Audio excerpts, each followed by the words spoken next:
Halo, selamat pagi pemirsa, apa kabar Anda di pagi hari ini? Senang sekali saya Heri Oron kembali menjumpai Anda dalam Berita Papua. Sejumlah informasi dan berita aktual telah kami sajikan dalam tim redaksi kami. Berikut 3 berita utama yang akan kami sajikan untuk Anda.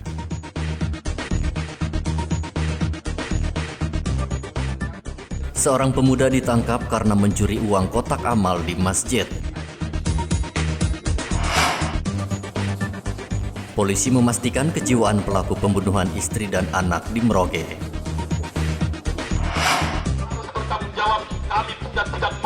Puluhan pengusaha asli Papua tuntut Wakil Menteri PUPR berkantor di Papua.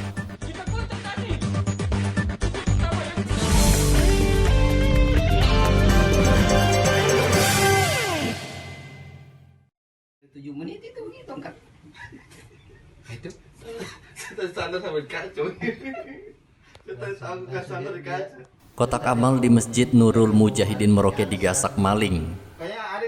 Pencurian itu terjadi pada Kamis dini hari kemarin. Petugas masjid yang curiga memergoki pelaku dan langsung diserahkan pada polisi.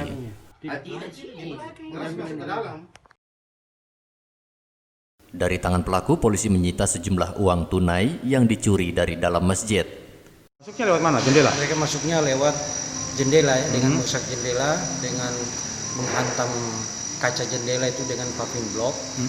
Dan pada saat mereka pencuri ini masuk, itu mereka dilihat ya sama warga. Ada warga yang tinggal di dekat masjid, itu melihat bahwa ada terdengar suara kaca pecah. Nah, itu dilihat, itu ternyata betul ada yang masuk ke dalam masjid untuk mengambil kotak amal.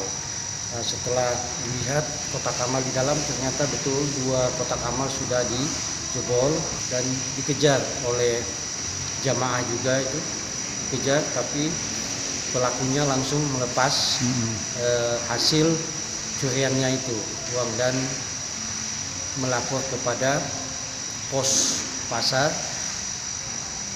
Sekitar jam 2 itu sudah ditangkap pelakunya. Pelaku pencurian saat ini masih diperiksa polisi.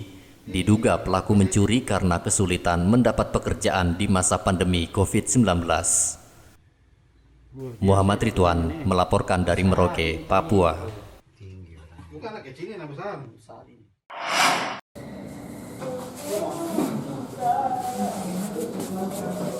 Polisi memeriksa kejiwaan Ambrosius Wamatang, pelaku pembunuhan satu keluarga di Merauke. Usai pemeriksaan kejiwaan, polisi memastikan kejiwaan pelaku dalam keadaan sehat, sehingga motif pembunuhan istri dan anaknya adalah murni karena emosi.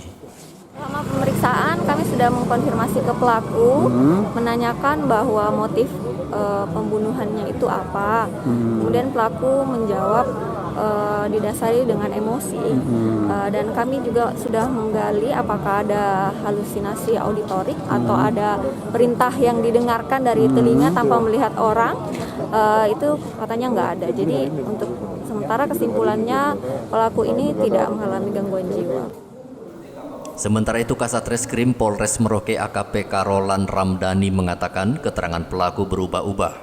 Awalnya mengaku kerasukan setan, tapi belakangan pelaku mengakui pembunuhan sudah direncanakan. Awal keterangan yang awal sekali itu kan si pelaku kan bilang bahwa dia melakukan hal tersebut karena kerasukan, yang pertama kan.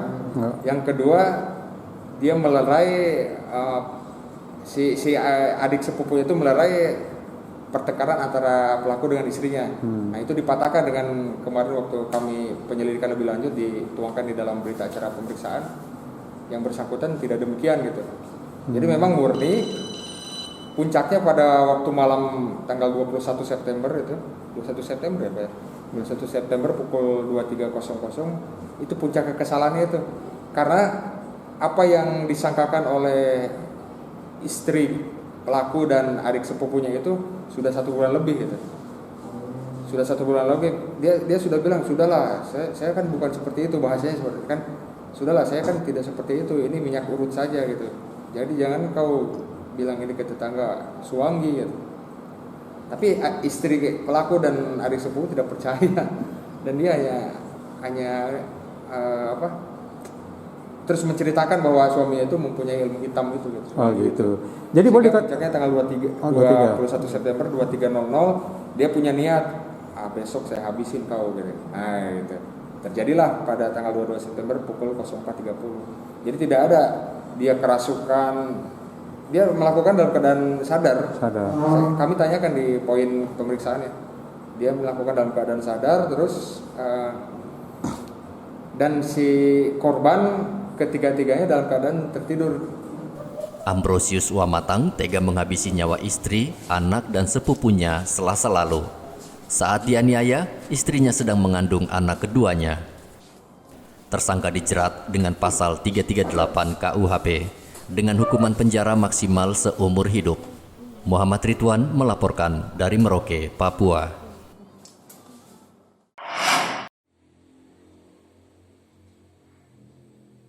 Seorang pencuri terekam kamera pengintai sedang mencuri sebuah sepeda motor di sebuah rumah di Jalan Olahraga Merauke.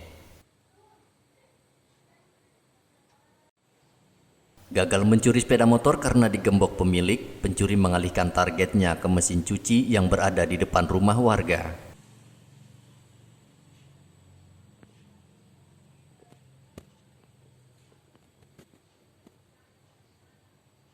Arsad mengaku kaget menemukan mesin cuci miliknya ditemukan 500 meter dari rumahnya.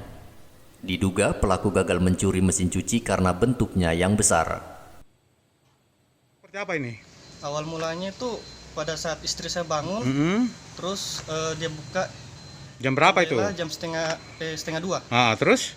Terus dia buka jendela, ternyata dia lur keluar, mesin cuci sudah tidak ada. Sudah tidak ada. Iya.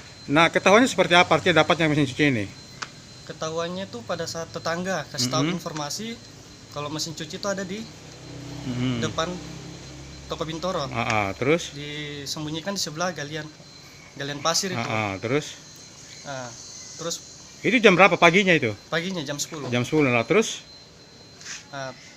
Pas dapat informasi, istri saya langsung ke sana untuk ambil mesin cuci. Ternyata memang betul ada di sana. Terus posisi mesin cuci ini sudah terbongkar. Oh, dibongkar. Iya. Tapi masih utuh dalamnya? Masih utuh. Artinya ordernya semua ada? Ada. Oh gitu. Terus informasinya dari orang-orang sana bilangnya ke istri saya, ini mesin cuci rusak. Oh gitu. Iya.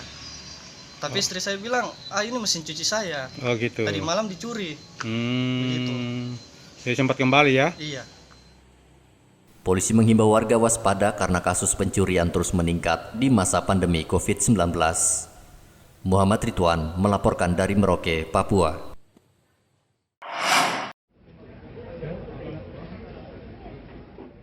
Kasus COVID-19 semakin tinggi di Mimika membuat Bupati Eltinus Omaleng kembali membatasi aktivitas warga.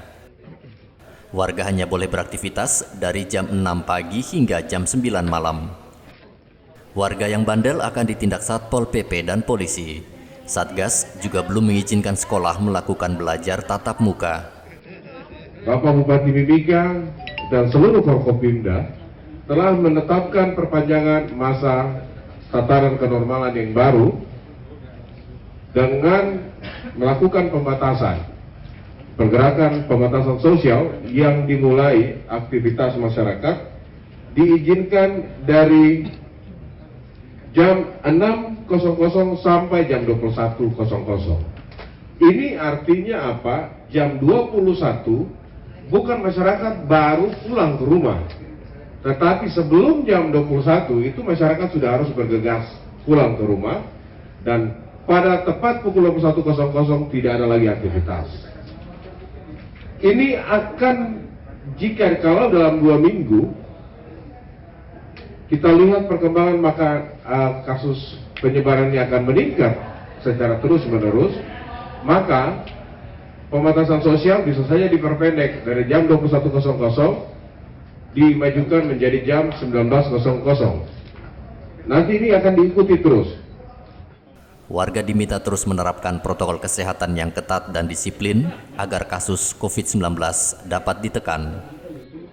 Igobat Momolin melaporkan dari Mimika, Papua.